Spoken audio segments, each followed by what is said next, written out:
the secret to building strong habits without mental philosophies. In a world filled with strategies for discipline and self-motivation, we often find ourselves surrounded by advice encouraging us to keep going no matter the circumstances. We're told to stick to our goals without stopping and to overcome challenges without any setbacks. But what if there's a simpler, more realistic way to build lasting habits? What if the key lies in returning after a break instead of maintaining a perfect streak?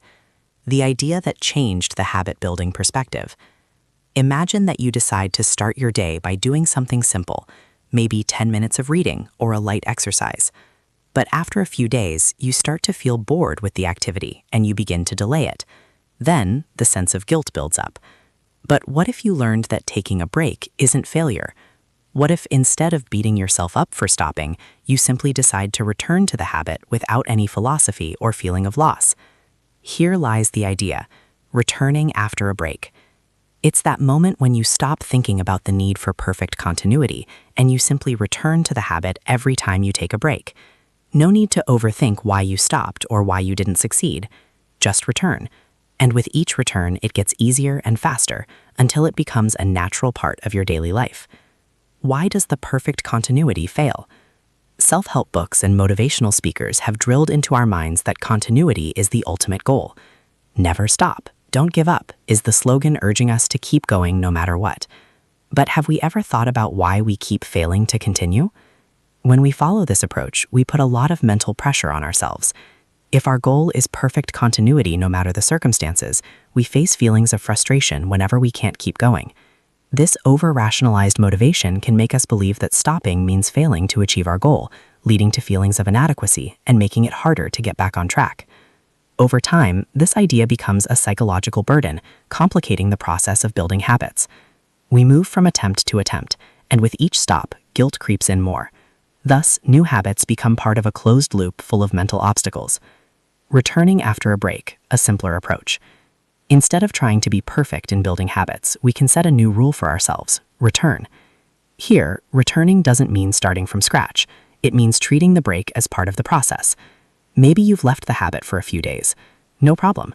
Instead of thinking of it as failure, simply return to the habit. This return, in its simplicity, makes all the difference.